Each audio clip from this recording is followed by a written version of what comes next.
Hey YouTubers, this video is about how to make a homemade scope mount for your SKS rifle. Now I was searching a while ago when I was building these things, trying to find a decent scope mount for them, and they have some types where you take out the receiver cover at the back here and replace it with one with a pick rail built in. And a couple of my buddies had them, but I noticed when we went out and shot them, they aren't really solidly mounted to the receiver that well, and those they end up wobbling around, and they couldn't shoot anything less than about a 12-inch group at 100 yards just because of the movement. Even the ones that had the locks that come down and screw down and lock and clamp to the receiver, after about 5 or 10 rounds, they always seem to back themselves out. And again, they're kind of a $20 mount. They weren't that great. So I decided, after doing some research, that I was just going to build a scope mount for it. Now in this case here, the mount that I made is just made out of a piece of angle iron. I think it's 1.5 inch angle.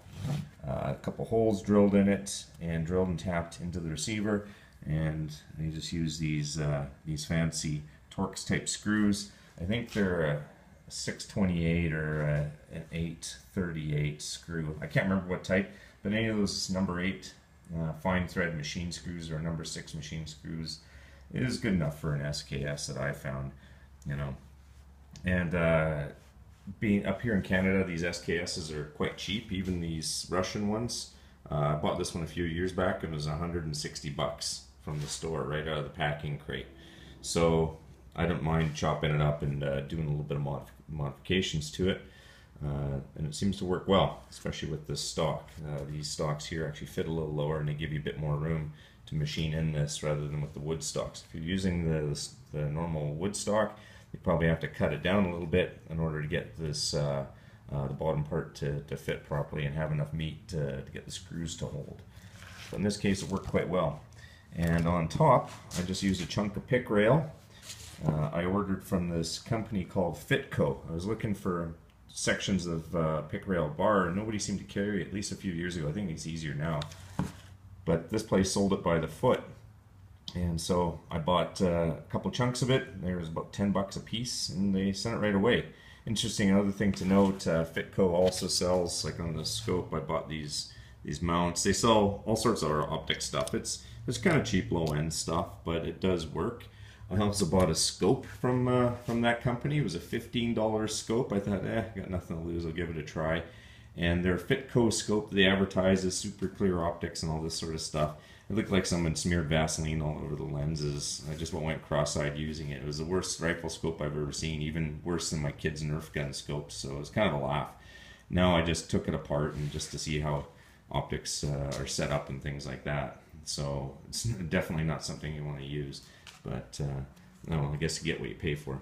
So anyways, with the pick rail, I cut off a chunk that I deemed to be the suitable size, and again drilled and tapped into the quarter-inch, into the angle iron here, and Loctited it everything together. It seems to work pretty good. So from this point, I can just mount my scope and off I go. The other thing I did notice is that SKSs tend to eject pretty much straight up, so I was getting dings on the bottom of the scope from brass hitting it. So I built my own homemade brass deflector, and again drilled and tapped into the angle iron, and all it is a piece of flat bar that I kind of bent and modified it to get in the right position so that it still clears the action, but it does protect the scope from getting banged up from the cases ejecting, because these SKSs throw the cases pretty hard and eventually it'll beat the scope up pretty good. I saw now that there are companies that actually make fancy brass deflectors for them, so if you don't feel like making one, you can buy them, but I'm kind of cheap, especially with this SKS build. I decided to make basically the cheapest rifle I could possibly make. So between the gun and all the parts and stuff here, I got less than 300 bucks into it. And I took it out hunting and actually shoots pretty good. Quite surprising, these Russian SKSs are pretty decently made. I did a little bit of work on the trigger. I wouldn't recommend it for first-time gunsmiths. It was quite tricky, but again, these are cheap guns, so I didn't mind fiddling with it. I ended up going through a sear. I had to order another one because I took a little bit too much off. I was a bit overzealous, so you have to be very careful if you are going to be doing any gunsmithing on these things, especially trigger work, because they're not an easy trigger. It's like That's almost as hard as an M14 trigger. But this thing shoots well. It shoots about 2-inch groups and 100 yards, and doesn't recoil that hard. So my son used it. He's 10 years old, and he was hitting clay pigeons consistently at 100 yards, no problem at all with this. So people that say SKSs aren't accurate aren't using the right SKS. These Russian-built ones seem to be the most accurate ones that I've shot. Apparently the Yugo ones are quite good too, but I've never shot one of them. Anyways, I digress. So this is basically the mount that I made. And you can see there's not really that much to it. And I've put a couple hundred rounds to it. It hasn't shifted, it hasn't moved. It seems to hold at 0. And just use a little bit of Loctite when you put it together. And machine screws, like number 8s, some number 6s will even work.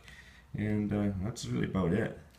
You don't have to go too crazy. And again, you know, the angle iron was free. So again, I'm kind of cheap. So all you're paying for is the pick rail parts and the scope mounts. And a lot of times guys already have that, or if you have a chunk of pick rail left over, that's all you need to mount the scope. If I had to do it again, I'd probably make it a little bit lower. As you can see, I got it set up fairly high on this. I'd set it up so that I could use the iron sights underneath it. It's kind of a see-through iron sight type of thing if I needed to. But if I did it again, I probably wouldn't bother. I'd probably set it up a little lower just so you get a better cheek weld when you're shooting, because your head's up pretty high when you're shooting. But if you make it too low, you gotta be careful, because again, you can have cases deflect back down into the action and it'll cause stoppages. So you have to try to find a happy median. And but you know, angle iron's cheap. You can make a couple and see which ones work and which ones don't. So anyways, that's what I got. And good luck with your build.